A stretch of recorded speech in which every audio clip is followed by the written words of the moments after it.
Este avisado con la finalidad de describir y comprender procesos de transporte celular llamados endocitosis y exocitosis, mecanismos que se llevan a cabo y dentro de la célula donde interactúan diversas organelas en conjunto. Gracias por visitarnos, espero sea de su agrado. Este tipo de captación es denominada simplemente endocitosis. La mayoría de las células eucariotas incorporan continuamente fluidos por pinocitosis, mediante pequeñas vesículas limitadas por membrana, de un diámetro aproximado de 50 a 100 nanómetros. Pero, ¿cuál es su mecanismo? Primero, las sustancias que se encuentran en el medio extracelular serán captadas poseen un sitio específico de unión donde se adhieren a la superficie celular. Una vez anclada, se mueven a través de la membrana mediante depresiones llamadas invaginaciones, cubiertas por proteína clatrina. Ya desprendidas de la membrana, se liberan al espacio intracelular y se remueve la cubierta de clatrina. Estas vesículas se fusionan con endosomas tempranos. El producto de esta fusión se mezcla con vesículas provenientes del aparato de Golgi. Como resultado se forman los endosomas tardíos. La autofagia.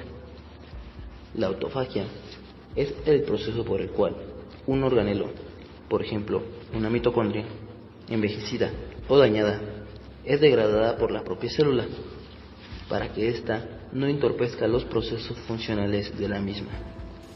Esto ocurre cuando una porción de la membrana, proveniente del retículo endoplasmático, envuelve a ese organelo, formando lo que se le denomina un endofagosoma.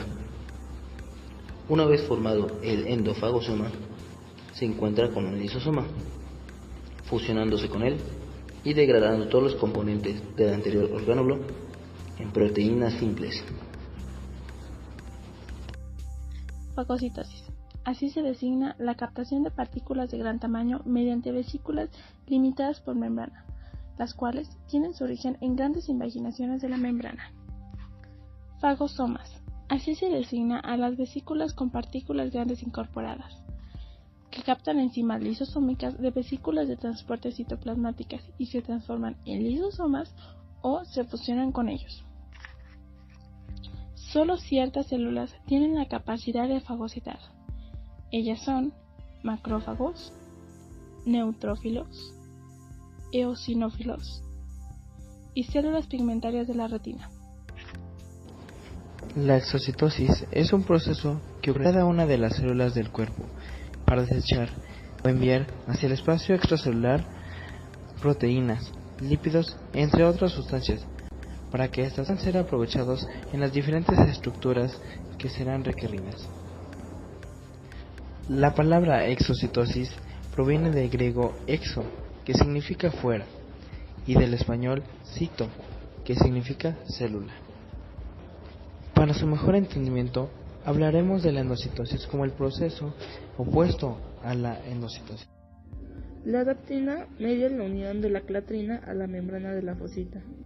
Desempeña una función clave, puesto que los materiales destinados a la exocitosis son elaborados y empaquetados por él.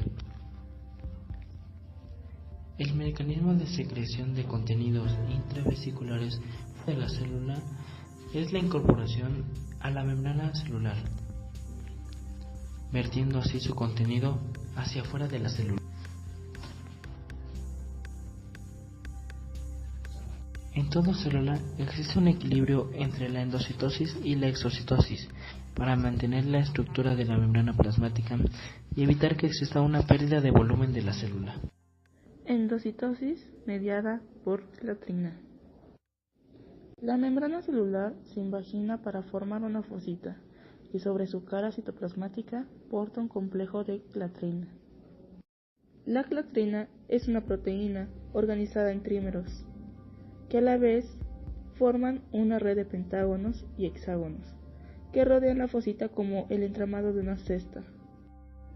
La adaptina media la unión de la clatrina a la membrana de la fosita. Luego la fosita se estrangula para formar una vesícula que se desprende con mucha rapidez y queda totalmente rodeada por clatrina.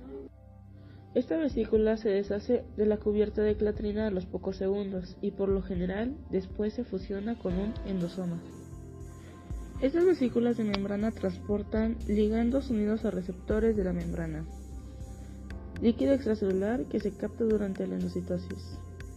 Las vesículas con cubierta de clatrina también surgen de las cisternas de la región trans del aparato de Golgi. En este caso, son vesículas que contienen enzimas lisosómicas. En este tipo de endocitosis, primero se forman fositas que por lo general reciben el nombre de caveolas. En la mayor parte de las células, estas fositas se separan de la membrana en la forma de vesículas intracelulares. Esto ocurre en regiones de la membrana con una abundancia particular de colesterol.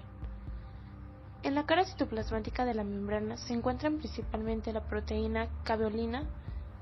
La caveolina no se desprende como la creatina. Las vesículas limitadas por membrana transportan moléculas disueltas en líquido. Su superficie externa es lisa y migran sobre todo hacia los endosomas. En la actualidad, investigadores financiados con fondos comunitarios han realizado pruebas avanzadas de cribado genético e identificado 4.000 genes que participan en la endocitosis. Estos hallazgos, publicados en la revista Nature, podrían conducir al desarrollo de tratamientos y pruebas diagnósticas para varias enfermedades. Son varias las patologías en las que se han observado alteraciones de la endocitosis, entre ellas diversas enfermedades infecciosas y cardiovasculares, el cáncer, el mal de Huntington, el Alzheimer y la diabetes. Lamentablemente, el saber científico sobre el mecanismo de la endocitosis es rudimentario. Por ejemplo, se desconoce de qué manera las moléculas señalizadoras llegan hasta donde deben en el interior de la célula y transmiten la información que transportan.